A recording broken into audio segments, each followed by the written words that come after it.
Halo teman-teman, apa kabar? Jika kamu sedang dalam persiapan ujian dan merasa soal TU verbal itu rumit, jangan khawatir.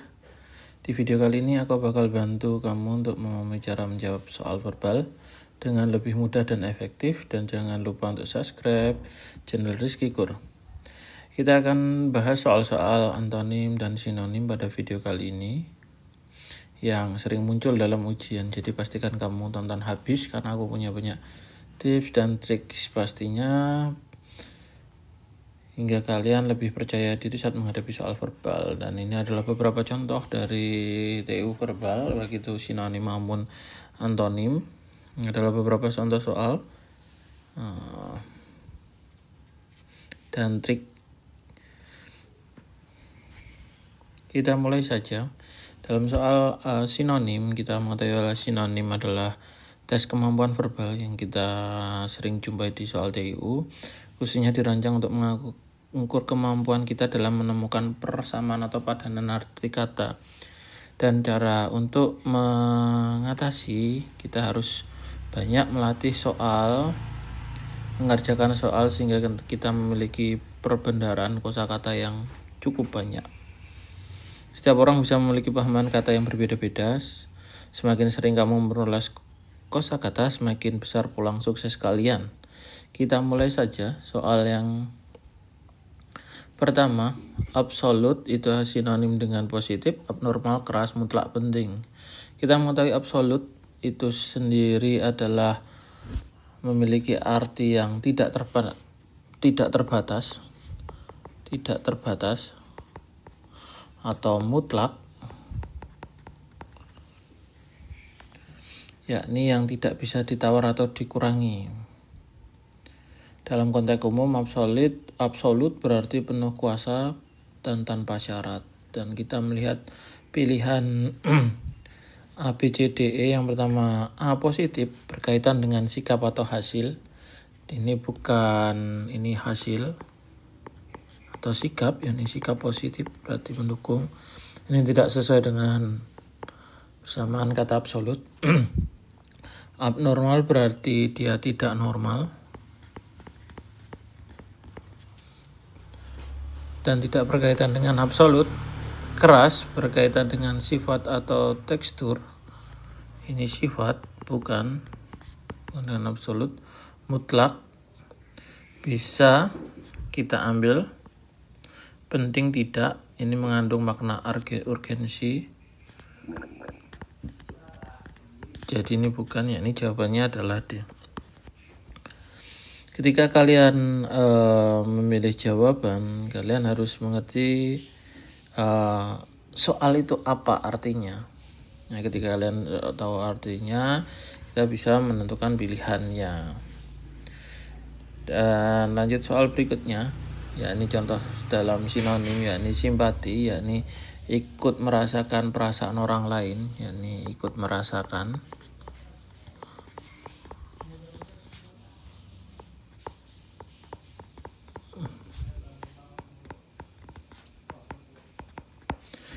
Ketika kalian bingung arti sebuah kata atau soal tersebut, kalian masukkan saja ke dalam sebuah kalimat dalam kehidupan sehari-hari.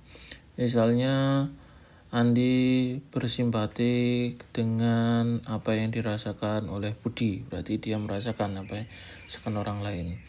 Kemudian dalam pilihan sendiri kita lihat A, B, C, D, E manakah yang tepat. Antipati jelas dia bukan, dia antonim dari simpati, yakni dia memiliki arti rasa tidak suka atau penolakan. Menahan jelas juga beda secara makna, berarti dia memilikinya, yakni menahan, yakni adalah bisa diartikan membatasi. Setuju ini memiliki nuansa penerimaan.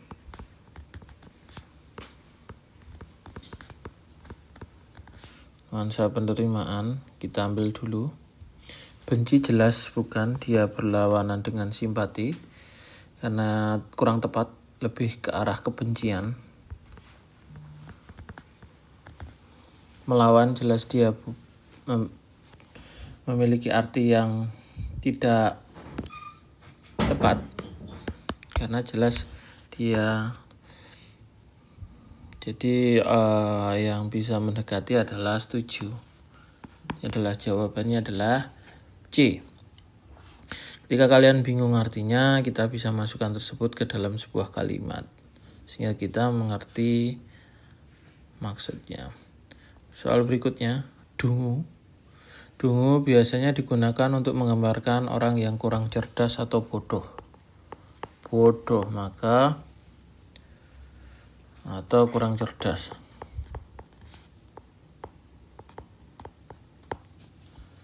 Dari pilihan tersebut A, B, C, D, E, jelas jawabannya adalah D, karena memiliki arti yang sama. Namun ketika kita bahas setiap pilihan, lambat ini berhubungan dengan gerak,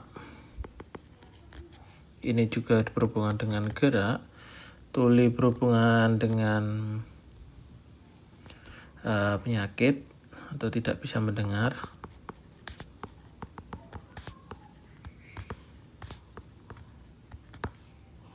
pintar jelas dia lawannya bodoh,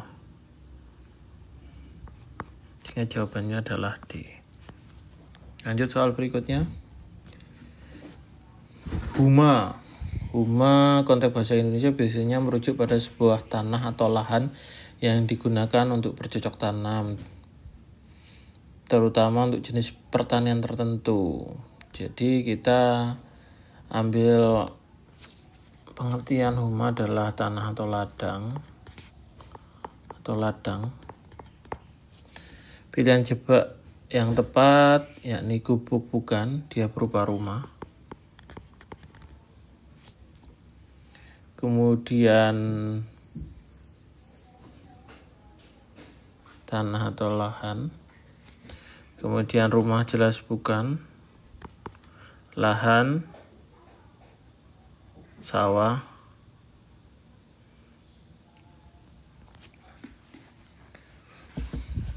Kita gunakan dia berusaha berupa lahan, yakni tanah.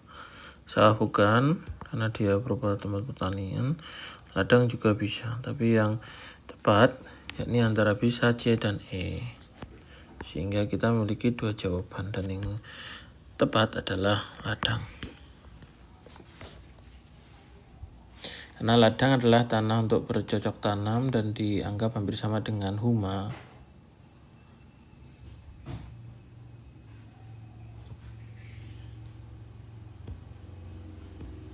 Kita lanjut soal berikutnya. Kita masuk ke antonim. Ini adalah antonim. Ya, ini bisa dilambangkan dengan tanda ini, bukan sama dengan.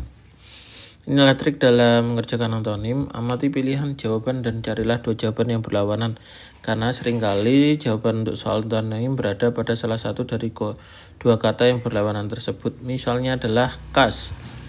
Kas pada pilihan jawaban terdapat dua pasangan yang berlawanan makna, yaitu khusus atau umum dan inklusif maupun eksklusif. Dalam hal ini peserta tes harus mengingat makna kata yang lebih berdekatan dengan pernyataan soal. Kas sendiri berhubungan dengan khusus sehingga memiliki ciri khas. Kita gunakan kalimat, maka dia lawannya adalah umum. Jadi kita lihat pasangannya mana. Oh, ini inklusif dengan eksklusif, umum dengan khusus. Jadi kita pilih jawabannya yang mirip salah satu, maka lawannya yang benar. Dan untuk yang dua, triknya adalah untuk kata-kata Latin atau ilmiah, utamakan memilih jawaban yang mirip dengan soal. Misalnya konkav, kita tahu konkav mirip dengan konveks lawannya. Jadi jawabannya semua A. Seperti itu. Itu adalah trik yang kita gunakan, adalah memilih jawaban yang mirip dengan soal kalau menggunakan bahasa ilmiah. Yang ketiga, berhati-hatilah pada saat mengerjakan soal antonim, karena biasanya waktu pengerjaan tes antonim dan tes sinonim pada saat yang berdekatan, sehingga perlu diperhatikan bahwa soal itu berhubungan dengan antonim, sehingga kita tidak salah menafsirkan soal. Ketika kita salah menafsirkan soal, maka kita salah untuk menjawab.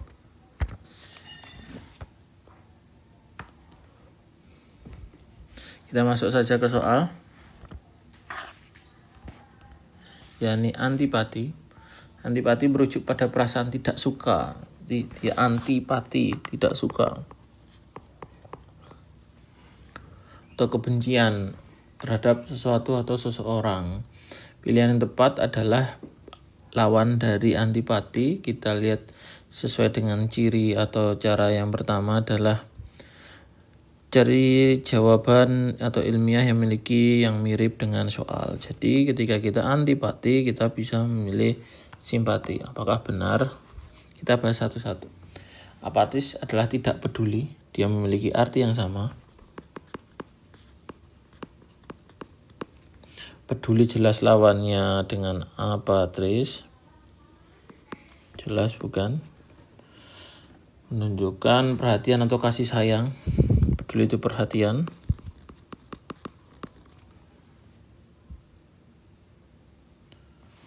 Kemudian seimbang berarti pada dalam kondisi yang rata, atau seimbang itu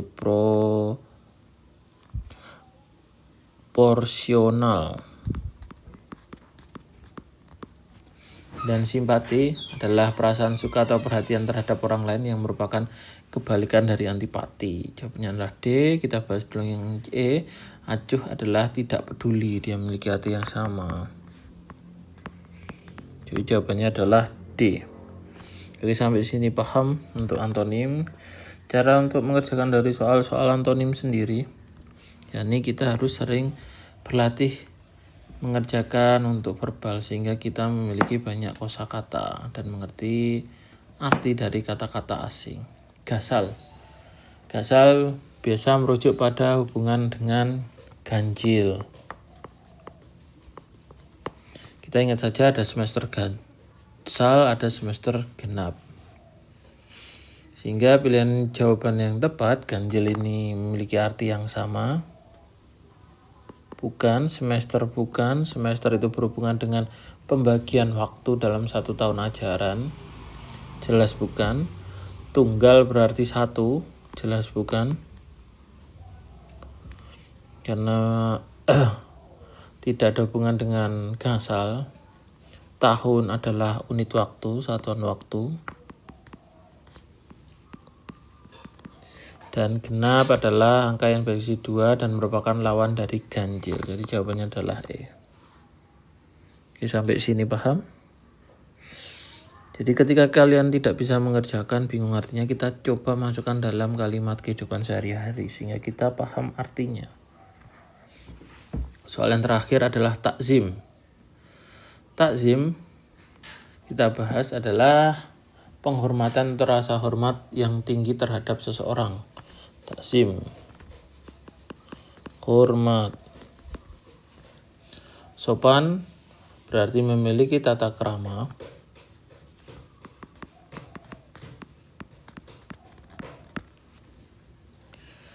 Lancang, berani atau kurang sopan.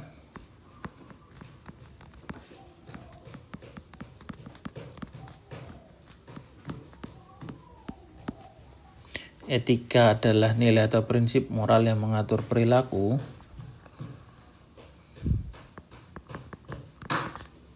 Nilai yang mengatur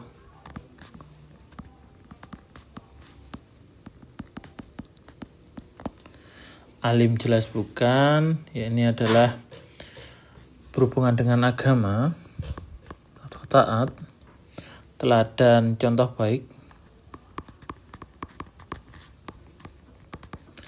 Jadi, lawan dari takzim atau hormat adalah, silahkan dijawab di kolom komentar mana dari pilihan A sampai E yang lawan kata atau antonim dari takzim. Oke, sampai sekian untuk kali ini video, dan terima kasih sudah nonton video ini sampai habis. Semoga tips dan trik yang aku bagikan bisa membantu kamu mempersiapkan TIU verbal dengan lebih mudah dan percaya diri.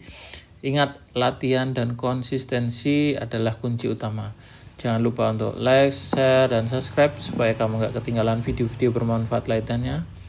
Kalau ada pernyataan atau ingin berbagi pengalaman, tulis di kolom komentar ya. Semangat belajar, sampai jumpa di video selanjutnya. Bye-bye.